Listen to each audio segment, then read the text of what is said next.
আসসালামু আলাইকুম, কেমন আছেন সবাই? আলহামদুলিল্লাহ আমরা ভালো আছি। বরাবরের মতো সকালে বের হচ্ছে অফিসে, কিন্তু আজকে আবারও আপনাদের ভাইয়া আমাকে ড্রপ করতে যাবে। যদিও মাঝে মাঝে ও ড্রপ করতে যায়, যদি কাজকর্ম থাকে ওর লন্ডনে, আমাকে আমার অফিসে ড্রপ করে দিয়ে ওর কাজ শেষ করে তারপরে বাসায় আসে। তো আজকে বেসিক্যালি যাচ্ছে কারণ লন্ডনে হচ্ছে ট্রেনের স্ট্রাইক চলছে। তো কোন রুট থেকে কোন রুট স্ট্রাইক চলবে না চলবে কি না কি, এটা নিয়ে আমি একটু কনফিউশন। তো আমার যেহেতু ট্রেন চেঞ্জ করতে হয় মাঝে একবার দুইবার, তো আমি ভাবলাম যে আচ্ছা ঠিক আছে, আজকে যদি আমার সাহেব আমাকে ড্রপ করে আসে তাহলে আমার জন্য হ্যাসেলটা একটু কম হবে। তো এই জন্য ও আমাকে আমার অফিস পর্যন্ত ড্রপ করে দিবে, আর তারপরে ওর কাজ শেষ করে বাসায় আসবে। তো চলেন তাহলে আমরা আজকের ভিডিওটা শুরু করি এখান থেকেই। আসেন স্যার, আসেন। আপনার জন্য আজকে আমি সব জায়গায় লেট হয়ে যাব। হ্যাঁ চলেন। কি বললেন নাম? স্ট্রাইক, ট্রেনের স্ট্রাইক না? আসতে পারছে তাই কত না। তা অবশ্য ঠিক। আচ্ছা, 2 দিন পর পর এরকম লন্ডনে ট্রেনের স্ট্রাইক করে কেন? এদের কি দাবি দাও আসলে? সরকার জানে আর ওরাই জানে। তো এটা তো মহা সমস্যা।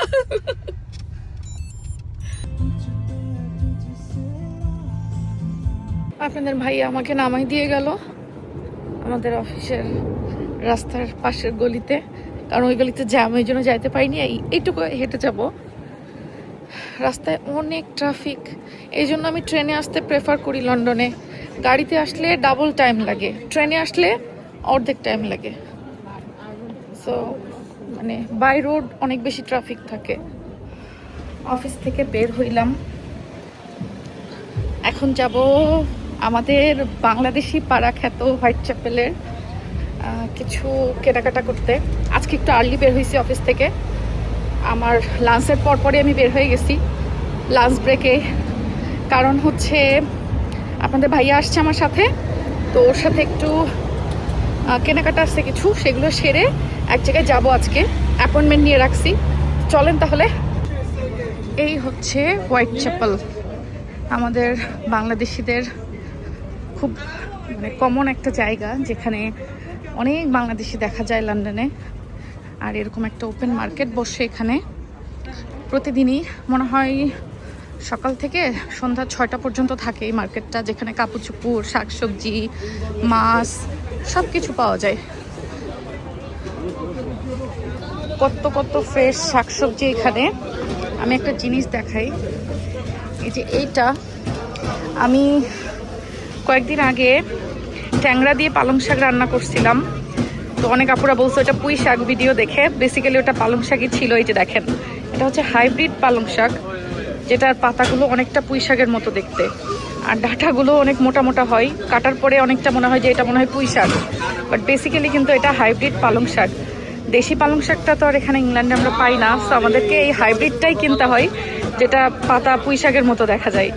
তো ওই ভিডিওতে অনেক কমেন্ট পাইছিলাম যে আপু এটা পালং না, এটা পুঁই শাক। তো এই জন্য আজকে আমি একটু দেখাই দিলাম আপনাদেরকে। আপনাদের ভাইয়ার জন্য ভালোবাসা নিয়ে যাচ্ছি। এটা হচ্ছে আপনাদের ভাইয়ার জন্য কলিজা সিঙ্গারা নিয়ে নিলাম এখান থেকে। বাংলাদেশি স্টাইলের যেই কলিজা সিঙ্গারাটা, এটা সব জায়গায় পাওয়া যায় না। আমাদের ওদিকে ওরকম ভেজিটেবল আছে সিঙ্গারা, বাট কলিজাটা পাওয়া যায় না। তো এই জন্য নিয়ে নিলাম। ভালোবাসার অপর নাম কলিজা সিঙ্গারা। এই যে আমার মিস্টার। হ্যালো মিস্টার, এই যে আপনার জন্য ভালোবাসা নিয়ে আসছি। হ্যাঁ, বাম হাত দিয়ে দিলাম, সরি। দেখো তো এর মধ্যে কি, এর মধ্যে ভালোবাসা। তার আমি উঠে নি আগে। গরম করেই নিয়ে আসলাম। গরম করে নিয়ে আসছে না, এখানে তো ওরা করে রাখে অনেক আগে না, এখন তো বেলা পড়ে গেছে। রওনা হবো আগে। খাও খাও। কলিজা সিঙ্গারাটা তো আমাদের ওদিকে পাওয়া যায় না। হ্যাঁ নিয়ে আসছি, খাবো খাবো। সিয়ারা খাবে না? ওকে হচ্ছে ইয়ে কিনে দিও, ফ্রাইড চিকেন বা উইংস কিছু একটা। মজা? কলিজা দেখা যায়।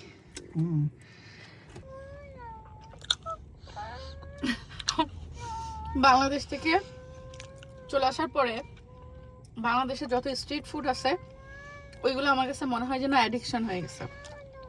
লাইক বাংলাদেশে থাকতে অত স্ট্রিট ফুড কিন্তু খাওয়া হতো না, কিন্তু এখন ইংল্যান্ডে আসার পর থেকে মনে হয় যে স্ট্রিট ফুডগুলো যদি পাইতাম আমি খালি ওগুলাই খেয়ে যেতাম।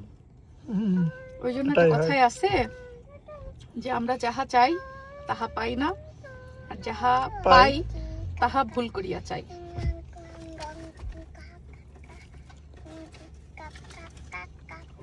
বহু জ্যাম ট্যাম ঠেলে আমরা অবশেষে চলে আসলাম। হ্যাঁ, যেখানে আছে পার্কিং রাখো, ওখানে পার্কিং একটা পেয়ে গেছি আমরা আশেপাশেই। আছে? ওকে। মন কোথায়? মন, ও ওয়াও, আজকে সুন্দর পার্কিং পেয়েছি আমরা। আমরা চলে আসছি হচ্ছে London Green Street Sukoon studio by আফিয়াতে। আজকে আমার ছোটা পিচ্চিকেও নিয়ে আসছি, ছোট মডেল। আপনি কি করবেন আজকে? হেয়ার কাটিং হবে, ওকে? আজকে বেশ কিছুটা সময় হাতে নিয়ে আমরা মা মেয়ে চলে এসেছি লন্ডন গ্রিন স্ট্রিটের সুকুন স্টুডিও বাই আফিয়াতে। আমি আজকে নতুন একটা জিনিস করাবো, পাশাপাশি সিয়ারারও হেয়ার কাট করাতে হবে। তো বেশ কয়েকদিন আগে আমি অ্যাপয়েন্টমেন্ট নিয়ে রেখেছিলাম আজকের দিনের জন্য প্যারাফিন ওয়েক্স করাবো বলে। আমি প্রথমবারের মতো প্যারাফিন ওয়েক্স করাচ্ছি, কিন্তু এর আগে অনেক গুগলে রিসার্চ করে দেখেছি, অনেকের মুখে শুনেছি যে প্যারাফিন ওয়েক্সের কিন্তু অনেক ধরনের বেনিফিট। স্কিনটাকে যেমন সুপার নরম করবে, গরম মোমের মধ্যে যখন মানে পাটা দেওয়া হয় একেবারে ভেতরে ময়েশ্চারটা লক করে দেয়, পা ফাটা শুকনো চামড়া একেবারেই কিন্তু থাকে না, ডেড সেল সম্পূর্ণ উঠে যায়।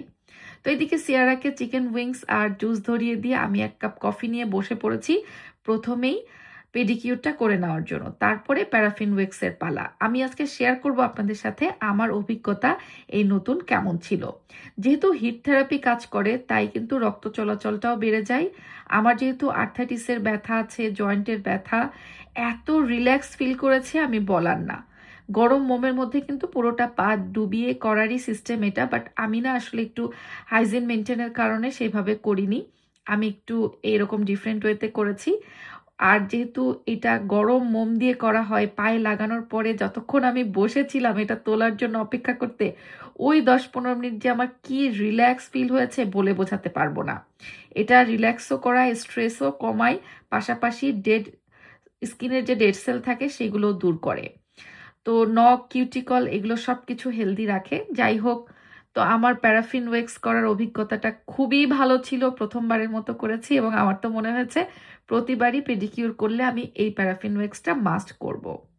আচ্ছা, এবার চলে আসি, আমি প্রথমবারের মতো হচ্ছে আমার আইল্যাশ লিফট করছি। অনেকে আছে আইল্যাশ এক্সটেনশন করে, তো আমি এক্সটেনশনটা করি নাই। আমার আইল্যাশটা কিন্তু যথেষ্ট লম্বা, তো প্রথমবারের মতো শখ হয়েছে আমি হচ্ছে এটা একটু লিফটিং করব।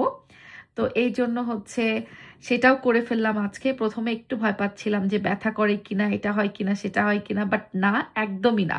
এবং এত সুন্দর ন্যাচারাল একটা লুক দিয়েছে, আলাদা করে আমার আর কখনো মাস্কারা ইউজও করা লাগবে না মনে হয়। আসলে যেহেতু আমি তেমন কোনো মেকআপ করি না আর সবসময় আমার জবের কারণে ছোটাছুটি করতে হয় এখানে সেখানে, তাই নিজেকে একটু পরিপাটি রাখার চেষ্টা করি আর কি।